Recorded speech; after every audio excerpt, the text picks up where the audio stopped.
सभी विद्यार्थियों को मेरा नमस्कार। कैसे हो आप? आशा करता हूँ आप सब मस्त होंगे, अपने अध्ययन कार्य में व्यस्त होंगे। आज हम सिविल सेवा प्रारंभिक परीक्षा हेतु सफलता की जो रणनीति है उस पर चर्चा करेंगे।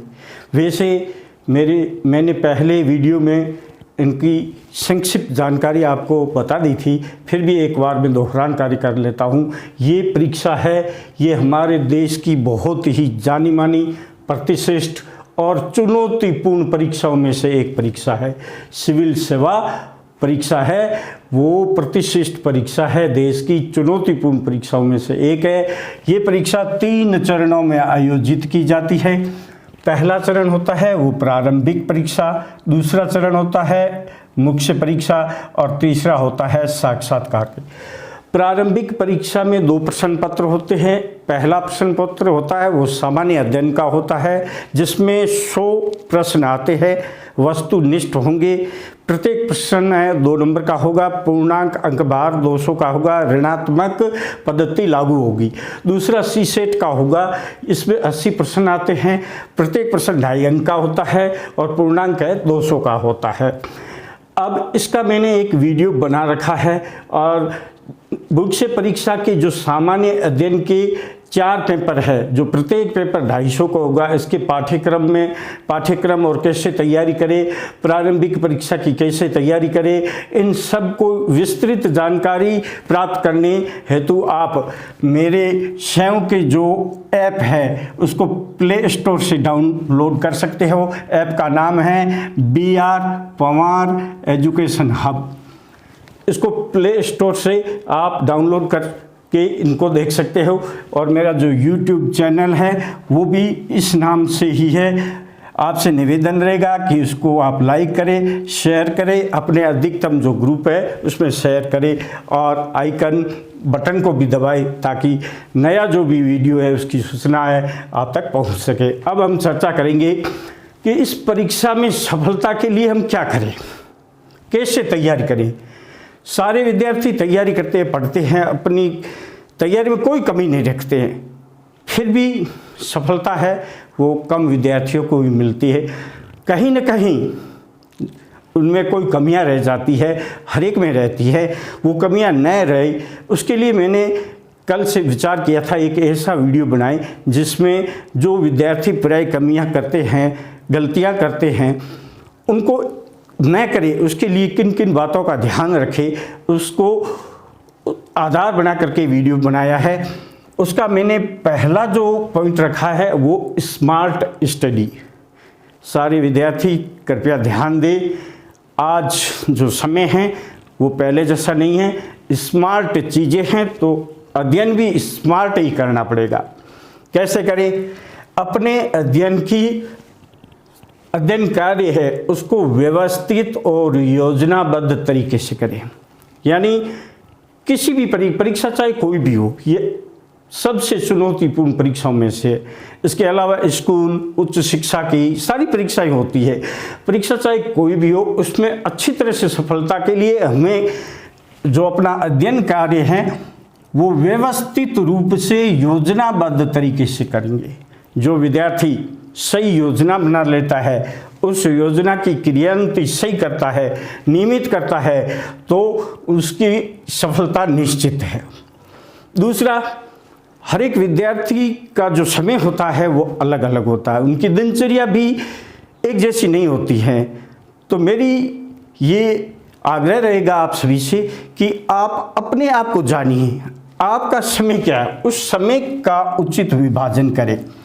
विभाजन करते हुए समय चक्र विभाग बनाए, टाइम टेबल बनाए, फिर ये निश्चय कर ले चाहे कुछ भी हो, उस समय विभाग चक्र जो आपने स्वयं ने बनाया है उसको 100% हमेशा नियमित उसकी पालना करें। ऐसे नहीं कि 1 सप्ताह कर दिया और फिर भूल गए उनको, तो होता रहेगा और फिर वो समय टाइम वगैरह वो बेकार के कार्य में, अन्य दूसरे कार्य में व्यस्त करते हैं। ऐसा नहीं होना है। समय विभाग चक्र अपने समय का विभाजन करते हुए बनाएं और नियमित उसकी पालना करें। कुछ समय ऐसा होता है जो विद्यार्थी क्या है ऐसे कार्य और ऐसे मित्रों से दूर रहना है जो समय का दुरुपयोग करते हैं। वैसे समय पास करने से कोई मतलब नहीं है विद्यार्थी जीवन में, क्योंकि संघर्ष होगा वही सफलता होगी। मैंने शुरू में एक कोटेशन लिख रखा है, उसको मैं दोबारा आपको बताना चाहूँ कि जो विद्यार्थी जितना कठिन संघर्ष होगा जीत उतनी ही शानदार होगी। जो जितना कठिन परिश्रम करेगा उसको फल भी उतना ही शानदार मिलेगा। बिल्कुल सही है। तो उसी चीज़ों को ध्यान रखना, समय का व्यर्थ है, दुरुपयोग नहीं करना है। मान लो ऐसे कार्य जिसमें आपको लगता है कि समय व्यर्थ हो रहा है, या ऐसे मित्र हैं जिनके पास बातचीत करने या बैठने से हमारा समय है खराब हो रहा है, तो मेरी सलाह रहेगी आप उनसे दूर रहें। फिर एक महत्वपूर्ण है बिंदु, कोई भी अपन कार्य करें तो एक तो अपन शारीरिक और मानसिक रूप से स्वस्थ हैं। स्वस्थ होने के लिए क्या करें? पौष्टिक आहार लें और नियमित व्यायाम करें। केवल 24 घंटे एक पढ़ाई की ओर ध्यान नहीं होना चाहिए। समय विभाग चक्र जितना बना है उसमें आप पढ़े, बाकी वाले समय में सुबह शाम 1-1 घंटा दे व्यायाम का, घूमें, अपने मित्रों के साथ में बैठे और मित्रों के साथ में चर्चा करें, पढ़ाई की, अपनी समस्याओं की, चुनौतियों की चर्चा करें, वो सही रहेगा। फिर ये परीक्षा जो होती है ये चुनौतीपूर्ण, जहाँ चुनौती होती है वहाँ धैर्य रखना बहुत ज़रूरी है। धैर्य नहीं रहोगे तो आप अपने गोल से हट जाओगे। धैर्य रखना है, गहन अध्ययन करना है, उसको हमेशा जारी रखना है, खुद पर भरोसा रखना है, आत्मबल होना चाहिए, खुद पर भरोसा होना चाहिए कि मैं जो कार्य कर रहा हूँ वो सही कर रहा हूँ, आज नहीं तो कल मुझे सफलता अवश्य मिलेगी। इस तथ्य को ध्यान में रखते हुए, अपने पर भरोसा रखते हुए गहन अध्ययन करना और फल की इच्छा नहीं करनी, धैर्य रखा। जो मेहनत करेगा उसका फल अवश्य मिलेगा। अपने जो मित्र है, रिश्तेदार है या आस पड़ोस के दूसरे व्यक्ति है जो ये प्राय ताने लगाते रहते हैं, बन गया IAS, आपको उन तानों पर ध्यान नहीं देना है, उनको अनसुना कर देना है। जैसे अर्जुन का लक्ष्य था, तीर से आँख में जो पुतली है उसको भेदना था, जो लक्ष्य था, तो आपका लक्ष्य है कि IAS बनना है।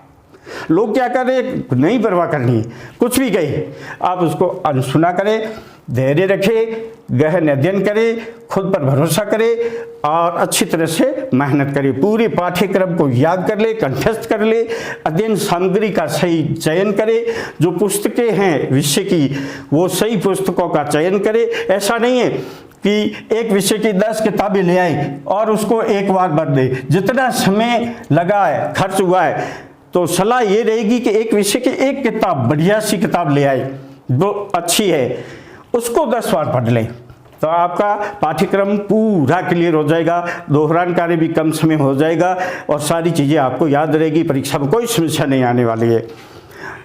फिर अगला बिंदु, जो विषय आप पढ़ रहे हो, तैयार कर रहे हो, उस विषय के नोट्स ज़रूर बनाने हैं और खुद को बनाने हैं। आजकल मार्केट में दूसरे बड़े बनाए नोट खूब, बच्चे सोचते हैं खरीद ले, नहीं, अपने नोट्स स्वयं बनाए और फिर उसका समय अनुसार टाइम, सप्ताह 2 सप्ताह दोहरान कार्य करते रहे। नोट्स ऐसे संक्षिप्त होने चाहिए, 1 बार 2 बार पढ़े तो और उस पर संशोधन करना चाहिए, और ऐसे नहीं है कि पूरी किताब है तो आधी किताब जितने नोट्स हो जाए।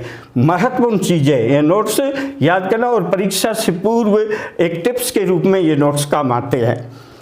इसके अलावा कोई भी परीक्षा, जैसे सिविल परीक्षा प्रारंभिक है या मुख्य है, उसके गत वर्ष के जो आपके प्रश्न पत्र है उसको बहुत सटीक उसका अध्ययन करें, गहन अध्ययन करें और उन सारे प्रश्न पत्रों का अभ्यास कर ले, अपने आप को परख ले, अपना स्वयं का मूल्यांकन करे, और ज़रूरत पड़े तो कहीं कोई संस्थान है जहाँ मॉक टेस्ट होते हैं, वहाँ अपना मॉक टेस्ट दे, 2-4 परीक्षा दे, अपने आप को जांचे कि क्या स्थिति है और जो कमियां हैं उसको निकाले और उस कमियों को दूर करें, ताकि वो गलतियां, वो कमियां हैं मुख्य परीक्षा है, जो वास्तविक परीक्षा, उसमें हम न करें। इस परीक्षा में एक भाषा का माध्यम का बहुत बड़ा सवाल आता है। लोग सोचते हैं, धारणा है कि इंग्लिश मीडियम वालों का जल्दी चयन हो जाता। नहीं, मेहनत करनी है। यदि मेहनत करे तो हिंदी माध्यम से भी संभव है और कई बन चुके हैं। माध्यम का चुनाव करते वक्त प्रत्येक विद्यार्थी ये सोचे कि मुझे किस भाषा पर अधिकार है। हिंदी में है तो हिंदी भाषा का करे, इंग्लिश में है तो अंग्रेजी का करे, कोई बाध्यता नहीं है, आपके ऊपर है। आपको जिस भाषा पर आपका अधिकार हो, रुचि हो, उसको आप चयन करें। बाकी कई ऐसे होते हैं जो कोचिंग का सहारा नहीं लेते हैं। किसी की मान्यता होती है, आवश्यकता भी होती है, सोच भी होती है कि मैं कोचिंग ले, तो आप कोचिंग का सहारा ले सकते हो। जो आपको बढ़िया लगे उस कोचिंग में आप एडमिशन ले सकते हो, सहारा ले सकते हो, निर्देश ले सकते हो, डिस्कस कर सकते हो, मॉक टेस्ट ले सकते हो, और कुछ भी वहाँ सारी ये सहारा आपको मिलेगा। बड़ी चीज़ क्या होती है, जो पढ़ते हो आप और पढ़ते अपने दोस्त की एक मंडली, 5 की 6 की एक मंडली बना दे, ग्रुप बना दे, फिर वहाँ शाम के समय बैठे, जो एक विषय को उठा ले, उस पर डिस्कस करे, चर्चा करे, आपस में विचार विमर्श करे और ये जानने का प्रयास करे कि सत्यता क्या है, कैसे हम उस विषय को अच्छी तरह से याद करें। और जो अपनी गलतियां हैं, उस गलतियां की है, कोई गलतियां करना मनुष्य का स्वभाव होता है, लेकिन उन गलतियों को दोहरान करना मूर्खता होती है। तो अपनी गलतियों से सीखे। प्रतिदिन एक राष्ट्रीय अखबार को पढ़े।